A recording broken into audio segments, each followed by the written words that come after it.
Option selling பண்ணும்போது ஒரு price வந்து ஒரு ரேஞ்சுக்குள்ளே ட்ரேட் ஆகிட்டு இருக்கு அப்படின்னா பர்டிகுலர் ரேஞ்சு வந்து அதுக்கு ரெசிஸ்டன்ஸ் ஆகும், அதே போல் இன்னொரு ரேஞ்சை சப்போர்ட்டாகவும் நம்ம ஐடென்டிஃபை பண்ணுறோம். அப்போது அந்த ரெசிஸ்டன்ஸ் இருக்கிற ரேஞ்சுக்கிட்ட நம்ம கால் ஆப்ஷனை செல் பண்ணுறோம், அதே போல் சப்போர்ட் இருக்கிற இடத்துல நம்ம புட் ஆப்ஷனை செல் பண்ணுறோம். இந்த மாதிரி ஒரே டயத்தில் ஒரு ரேஞ்சை ஃபிக்ஸ் பண்ணி கால் ஆப்ஷனையும் புட் ஆப்ஷனையும் நம்ம செல் பண்ணும்போது அந்த ரேஞ்சுக்குள்ளே ப்ரைஸ் எங்கே போய் முடிஞ்சாலும் நமக்கு ப்ராஃபிட் தான் கிடைக்கும். அப்போது ஒரு இடத்துல நம்ம ட்ரேடில் என்ட்ரி ஆனதுக்கப்புறம் ஒரு குறிப்பிட்ட ரேஞ்சில் ப்ரைஸ் மேலே போய் முடிஞ்சாலும் சரி, கீழே வந்து முடிஞ்சாலும் சரி, நமக்கு ப்ராஃபிட் வரும். இந்த மாதிரியான செல்லிங் ஸ்ட்ராட்டஜி தான் நம்ம நான் டைரக்ஷனல் செல்லிங் அப்படின்னு சொல்கிறோம். அதாவது டைரக்ஷன் கிளியராக தெரியாது, ஒரு பர்டிகுலர் ரேஞ்சை ஃபிக்ஸ் பண்ணி அதுக்குள்ளே மார்க்கெட் மேலேயோ கீழேயோ எங்கே போய் முடிஞ்சாலும் நமக்கு ப்ராஃபிட் வரணும் அப்படிங்கிறது. இதில் ரொம்ப ஃபெமிலியராக இருக்கிற ஸ்ட்ராட்டஜி அப்படின்னு பார்த்தீங்கன்னா straddle, strangle, iron condor and iron fly, இதெல்லாம் ரொம்ப ஃபேமஸான ஸ்ட்ராட்டஜி. இந்த மாதிரியான நான் டைரக்ஷனல் செல்லிங் ஸ்ட்ராட்டஜியை மோஸ்ட்லி யார் யூஸ் பண்ணுவாங்க அப்படின்னு பார்த்தீங்கன்னா institutions, banks and mutual funds. இந்த மாதிரி பெரிய பெரிய கேபிட்டல் வச்சு ட்ரேட் பண்ணுறவங்க தான் இந்த மாதிரியான நான் டைரக்ஷனல் செல்லிங் ஸ்ட்ராட்டஜியை வந்து யூஸ் பண்ணுவாங்க. ஏன்னா இதோட வின்னிங் ப்ராபபிலிட்டி அப்படிங்கிறது வந்து ரொம்பவே அதிகம். இப்போது ஒரு ரேஞ்சுக்கு மேலே தான் மார்க்கெட் முடியணும், இல்லை பர்டிகுலர் ப்ரைஸுக்கு கீழே தான் மார்க்கெட் முடியணும் அப்படின்னு நம்ம நினைக்கிறது தான் ரொம்ப கஷ்டம். இதே ஒரு ரேஞ்ச் 1000 பாயிண்ட்ஸ் இல்லை 500 பாயிண்ட்ஸ் அப்படிங்கிற மாதிரி ஒரு ரேஞ்சை ஃபிக்ஸ் பண்ணி அதுக்குள்ளே எங்கே வேணாலும் மார்க்கெட் முடிஞ்சாலுமே ப்ராஃபிட் வரப்போகுது அப்படின்னா அதோட ப்ராபபிலிட்டி, வின்னிங் ப்ராபபிலிட்டிங்கிறது வந்து அதிகம் இல்லையா? அதனால தான் இந்த மாதிரியான நான் டைரக்ஷனல் செல்லிங்கை இந்த இன்ஸ்டிடியூஷன்ஸ்லாம் ஃபாலோ பண்ணுறாங்க. ஒரு வீக்லி கான்ட்ராக்டோ இல்லை மந்த்லி கான்ட்ராக்டோ எடுக்கிறாங்க அப்படின்னா எக்ஸ்பைரி வரைக்கும் அதை ஹோல்ட் பண்ணணும். அப்போது இந்த வீக்கில் ப்ரைஸ் எவ்வளோ தூரம் வாலட்டிலிட்டி ஆகும், அதாவது எவ்வளோ தூரம் ப்ரைஸோட ஃப்ளக்சுவேஷன்ஸ் இருக்கும், இல்லை மந்த்லி எவ்வளோ ஃப்ளக்சுவேஷன்ஸ் இருக்கும், அப்போ எந்த ரேஞ்சை வந்து நம்ம ரெசிஸ்டன்ஸாக ஐடென்டிஃபை பண்ணுறது இல்லை சப்போர்ட்டாக ஐடென்டிஃபை பண்ணுறது அப்படிங்கிற மாதிரி ப்ராப்பராக அனலைசிஸ் பண்ணுவாங்க based on implied volatility. So அப்போது அந்த மாதிரி அனாலிசிஸ்லாம் பண்ணி முடிச்சதுக்கப்புறம் அவங்களுக்கு ஒரு ரேஞ்ச் கிடைக்கும். ஸோ அதை வந்து ரெசிஸ்டன்ஸ் சப்போர்ட்டாக வச்சு இந்த ஸ்ட்ராட்டஜியை வந்து ஃபார்ம் பண்ணுவாங்க. பட் இதில் இருக்கிற ஒரு ட்ராபேக் என்ன அப்படின்னு பார்த்தீங்கன்னா இதோட ரிட்டர்ன் ஆன் இன்வெஸ்ட்மெண்ட் அப்படிங்கிறது வந்து ரொம்ப லோ.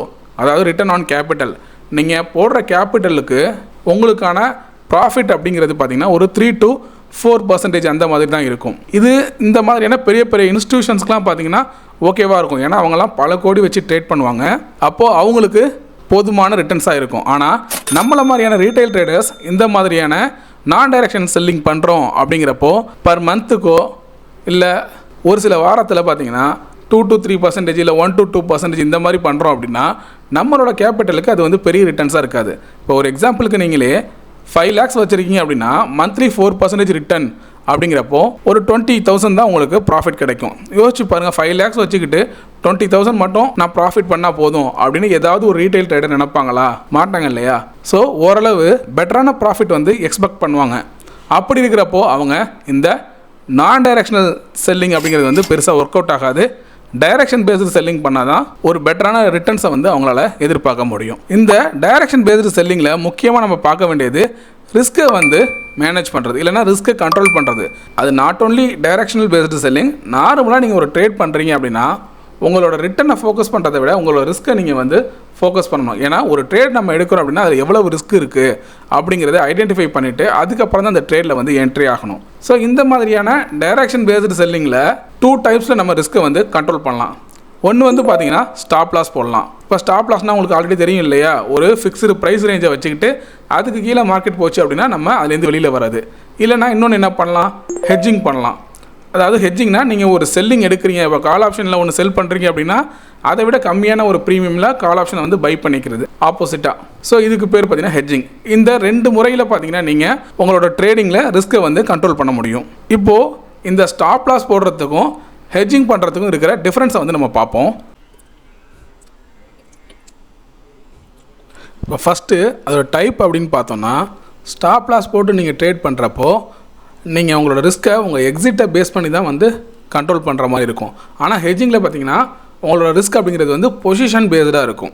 அடுத்ததாக ப்ரொடெக்ஷன் அப்படிங்கிறப்போ உங்களுக்கு நீங்கள் ஸ்டாப் லாஸ் போட்டு ட்ரேட் பண்ணுறீங்க அப்படின்னா நீங்கள் மார்க்கெட் ஹவர்ஸில் மட்டும்தான் உங்களால் அதை மேனேஜ் பண்ண முடியும். ஓவர் நைட் பொசிஷன்லாம் உங்களால் ஒன்றுமே பண்ண முடியும். ஏன்னா மார்க்கெட் வந்து மேபி கேப் அப்போ இல்லை கேப் டவுனும் நடக்கலாம். ஸ்டாப் லாஸ் போட்டு ட்ரேட் பண்ணுற ஆப்ஷன் செல்லிங் அப்படிங்கிறது வந்து உங்களுக்கு மார்க்கெட் ஹவர்ஸில் மட்டும்தான் உங்களுக்கு ப்ரொடெக்ஷனாக இருக்கும். ஆனால் ஹெட்ஜிங்கிறது வந்து அப்படி கிடையாது. நீங்கள் ஹோல் எக்ஸ்பைரி வரைக்கும் கூட நீங்கள் பொசிஷனை கண்டினியூ பண்ணலாம். மார்க்கெட் வந்து கேப் அப்பில் இல்லை கேப் டவுனில் எங்கே ஓப்பன் ஆனாலும் உங்களுக்கு ப்ரொடக்ஷன் அப்படிங்கிறது வந்து சேமாக தான் இருக்க போகுது. இதுக்கு முன்னாடி என்ன ரிஸ்க் இருந்துச்சோ அது அப்படியே சேமாக தான் இருக்க போகுது. ஸோ அதில் எந்த வித சேஞ்சஸும் உங்களுக்கு வந்து இருக்காது. அதுக்கு அடுத்ததாக மார்ஜின் பெனிஃபிட் அப்படின்னு வரப்போ நீங்கள் ஸ்டாப் லாஸ் போடுறப்போ ஆப்ஷன் செல்லிங்கில் எந்த விதமான மார்ஜின் பெனிஃபிட்டும் கிடைக்காது. இதுவே நீங்கள் ஹெட்ஜிங் பண்ணினீங்க அப்படின்னா பெனிஃபிட் கண்டிப்பாக உண்டு. உங்களோட மார்ஜின் அப்படிங்கிறது வந்து கம்மியாகும். அடுத்த லாஸ் லிமிட்டேஷன், நீங்கள் ஸ்டாப் லாஸ் போட்டு ட்ரேட் பண்ணும்போது ஈவன் ப்ரைஸ் வந்து ஜம்ப் ஆனுச்சு அப்படின்னா உங்களோட ஸ்டாப் லாஸ் ட்ரிகர் ஆகாது. அப்போ உங்களுக்கு ஸ்லிப்பேஜ் வரும். அதாவது நீங்கள் நினச்ச இடத்துல உங்களோட ஸ்டாப் லாஸ் ஹிட் ஆகாது. 2 or 3 பாயிண்ட்ஸ் தள்ளி போகும்போது நீங்கள் மேனுவலாக க்ளோஸ் பண்ணுற மாதிரி இருக்கும். அப்போ ஸ்லிப்பேஜ் நடக்கும். ஆனால் ஹெட்ஜிங் பண்ணீங்க அப்படின்னா ஆல்ரெடி எவ்வளோ ரிஸ்க் அப்படிங்கிறது உங்களுக்கு தெரிஞ்சிடும். அதே போல் லாஸும் வந்து ஃபிக்ஸ் பண்ணதாக தான் இருக்குமே தவிர எந்த காரணம் கொண்டும் மார்க்கெட்டில் எவ்வளோ வாலட்டிலிட்டி நடந்தாலும் அந்த லாஸ் அப்படிங்கிறது வந்து மாறாது.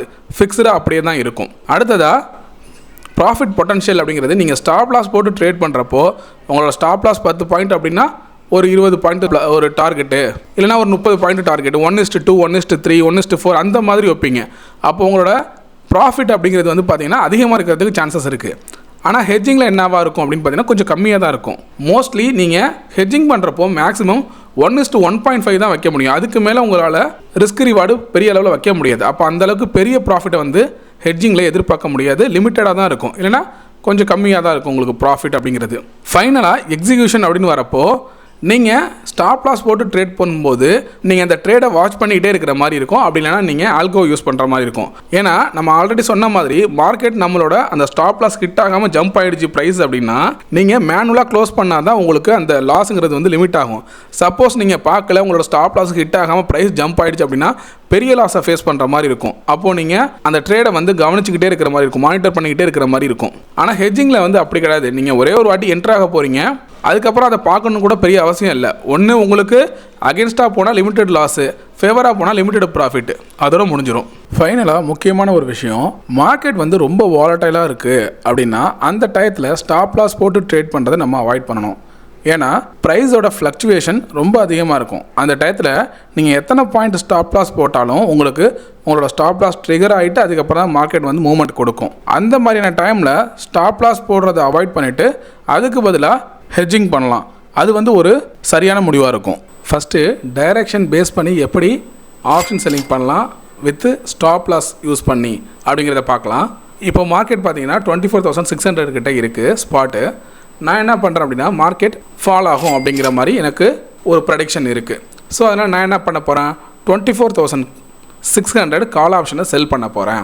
இப்போது அந்த சார்ட்டை வந்து எடுத்திருக்கேன். ஸோ இங்கே தெரியுது இல்லையா, 24,600 காலை வந்து நான் சூஸ் பண்ணியிருக்கேன். இப்போ நான் என்ன பண்ணுறேன் அப்படின்னா இதில் எனக்கு என்ன தெரியுது, மார்க்கெட் வந்து ஒரு ஃபால் வந்து அதுக்கப்புறம் பார்த்திங்கன்னா ஒரு ரேஞ்ச் பவுண்ட் மாதிரி ஆகிட்டுருக்கு. ஓகேவா, இது வந்து ஒரு சேனல் மாதிரி எனக்கு தெரியுது. அப்போ நான் என்ன பண்ணுறேன், இந்த இடத்துல ஒரு சேனலை ட்ரா பண்ணுறேன். ஓகேவா, ஸோ ஒரு சேனல் ட்ரா பண்ணுறேன். அப்போது நெக்ஸ்ட் கேண்டில் வந்து இந்த சேனலை பிரேக் பண்ணி நல்லா க்ளோசிங் வைக்கணும். ஓகேவா, நல்லா புரிஞ்சுக்கோங்க. இந்த சேனலை பிரேக் பண்ணி நல்லா க்ளோசிங் அப்படிங்கிறது வந்து கீழே வைக்கணும். அப்படி வச்சுது அப்படின்னா இப்போது எக்ஸாம்பிளுக்கு இங்கே ஒரு க்ளோசிங் வைக்கிது நாளைக்கு அப்படின்னா இந்த இடத்துல ஒரு என்ட்ரி எடுப்பேன். ஓகேவா, இங்கே எங்கேயாவது வந்து ஒரு என்ட்ரி. ஸ்டாப் லாஸ் பார்த்தீங்கன்னா இதோட ஹை, ஏன்னா இதுக்கான ஸ்விங்கிறது வந்து இங்கே இருக்குது. இந்த இடத்துல 1 or 2 பாயிண்ட் கூட தள்ளி எடுத்துக்கலாம். அப்போது இங்கே வந்து என்ட்ரி எடுக்க போகிறேன். ஒரு கேண்டில் க்ளோசிங் வைக்கிது அப்படிங்கிறப்போ இந்த இடத்துல எனக்கான என்ட்ரி. ஸோ ஸ்டாப் லாஸ் அப்படிங்கிறது வந்து இந்த ரேஞ்சு. ஓகேவா, இந்த ஸ்விங்கோட ஹை வந்து எனக்கு ஸ்டாப் லாஸு. அப்போ ரிஸ்க் ரிவார்டுங்கிறது வந்து 1:2 வைக்கணும் குறைஞ்சபட்சம். ஸோ அப்போது இந்த இடத்துல வைக்கிறேன். அப்போ என்ன ஆகும், இந்த இடத்துல பாருங்கள் எனக்கு 30லேருந்து 31 பாயிண்ட் வந்து ஸ்டாப் லாஸு, 62 பாயிண்ட் வந்து டார்கெட்டு. இந்த இடத்துல மார்க்கெட் எனக்கு ஃபேவராகவும் முடியலாம், ஆப்போசிட்டாகவும் போகலாம். ஓகேவா, ஆனால் இதில் நான் என்ன ஃபாலோ பண்ணுறேன் அப்படின்னு பார்த்தீங்கன்னா ப்ராப்பராக ரிஸ்க் மேனேஜ்மெண்ட்டை ஃபாலோ பண்ணுறேன். எனக்கு அகென்ஸ்டாக மார்க்கெட் போணுச்சுன்னா 30 பாயிண்ட் வந்து லாஸ் ஆக போகுது. அதே ஃபேவராக முடிஞ்சுது அப்படின்னா 61 பாயிண்ட் வந்து வரப்போகுது. அப்போது ரிஸ்க் ரிவார்டு பார்க்குறப்போ 1:2 அப்படிங்கிறது வச்சுருக்கேன். அப்போ ஒரு லாட்டுக்கு என்ன ஆகும், எனக்கு நேர்லி 2,000 rupees வந்து லாஸும் 4,000 rupees வந்து ப்ராஃபிட்டும் இந்த மாதிரி வச்சுருக்கேன். ஓகேவா, 4,000 ப்ளஸ் வரும், அது வந்து ப்ராஃபிட் அந்த மாதிரி நான் வச்சுருக்கேன். இது வந்து பார்த்திங்கன்னா ஸ்டாப் லாஸ் பேஸ் பண்ணி ட்ரேட் பண்ணுறது. மார்க்கெட் வந்து 0க்கு போகும் அப்படிங்கிறது வந்து அடுத்தது. ஆனால் என்னோடய டார்கெட் படி பார்த்திங்கன்னா கிட்டத்தட்ட 9 இல்லைனா 10 கிட்ட போயிடுச்சு அப்படின்னா நான் ப்ராஃபிட்டை புக் பண்ணிடுவேன். இது வந்து பார்த்திங்கன்னா ஸ்டாப் லாஸ் போட்டு அதுக்கு தகுந்த மாதிரி ட்ரேட் பண்ணுறது. டைரெக்ஷனை புரிஞ்சுக்கிறோம், மார்க்கெட் இப்படி தான் வரப்போகுது, டவுன் சைடு தான் வரப்போகுது இல்லை அப் சைடு தான் வரப்போகுதுங்கிற மாதிரி டைரெக்ஷனை புரிஞ்சுக்கிறோம். அதுக்கு தகுந்த மாதிரி நம்ம டைரெக்ஷனை பேஸ் பண்ணி செல் பண்ணுறோம். இதுவே ஸ்டாப் லாஸ் யூஸ் பண்ணாமல் ஹெட்ஜிங்கில் எப்படி பண்ணலாம் அப்படிங்கிறத பார்ப்போம். இப்போ நான் ஆப்ஸ்ட்ரா வெப்சைட்டில் இருக்கேன். இப்போ இந்த ஸ்ட்ராட்டஜி எப்படி பண்ணலாம் அப்படிங்கிறத பார்ப்போம். அதாவது மார்க்கெட் கீழே வரப்போகுது அப்படிங்கிறது என்னோடய வியூவாக இருக்குது. அப்போ நான் என்ன பண்ணுறேன் அப்படின்னா, இந்த கரண்ட் எக்ஸ்பைரியில் 24,600 கால் ஆப்ஷனை வந்து செல் பண்ண போகிறேன். ஓகே, எனக்கு ஒரு பொசிஷன் வந்து நான் கொடுத்துக்கிறேன். சரி, இதுக்கு வந்து என்ன பண்ண போகிறேன், ஹெட்ஜ் பண்ண போகிறேன். ஹெட்ஜ் பண்ணுறது அப்படிங்கிறப்போ அதே கால் ஆப்ஷனில் இதுக்கு கம்மியாக இருக்கிற ப்ரீமியம், அதாவது ஒரு 100 ஸ்ட்ரைக் தள்ளியோ இல்லை ஒரு 200 ஸ்ட்ரைக் தள்ளி இருக்கிற ப்ரீமியமை வந்து பை பண்ண போகிறேன். நான் என்ன பண்ண போகிறேன், இப்போதைக்கு 24,700 இதை வந்து இந்த கால் ஆப்ஷனை வந்து பை பண்ணிக்கிறேன். அப்போ இதோட ப்ரீமியம் கம்மியாக தான் இருக்குது. ஓகே, 47 இதை ஆட் பண்ணுறேன். இப்போ இந்த பொசிஷனை பாருங்கள் எப்படி இருக்குது. ஸோ இப்போது எனக்கு என்ன ஆகிடுச்சு அப்படின்னு பார்த்தீங்கன்னா, என்னோடய லாஸ் அப்படிங்கிறது வந்து ஃபிக்ஸ்ட் ஆகிடுச்சு. அப்போ மார்க்கெட் வந்து எனக்கு அகென்ஸ்டாக எவ்வளோ தூரம் போனாலுமே என்னோடய லாஸுங்கிறது வந்து மேக்ஸிமம் 5,000 தான். ஓகேவா, இதுக்கு நான் யூஸ் பண்ண போகிற கேபிட்டலுங்கிறது வந்து 44,000. மார்க்கெட் எனக்கு அகென்ஸ்டாக எவ்வளோ தூரம் போனாலுமே எனக்கு மேக்ஸிமம் லாஸ் அப்படிங்கிறது வந்து 5,134 ருபீஸ். அதே போல் ப்ராஃபிட் அப்படின்னு பார்த்தீங்கன்னா 2,366. இப்போ யோசிச்சு பாருங்கள், நேக்கடாக நான் வந்து இதையே செல் பண்ணியிருந்தேன். அப்போ இந்த பையை எடுத்துடுறேன், நேக்கடாக செல் பண்ணுறேன் அப்படின்னா மார்க்கெட் எனக்கு ஃபேவராக போணுச்சு அப்படின்னா இந்த 5,940 வந்து எனக்கு ப்ராஃபிட்டு.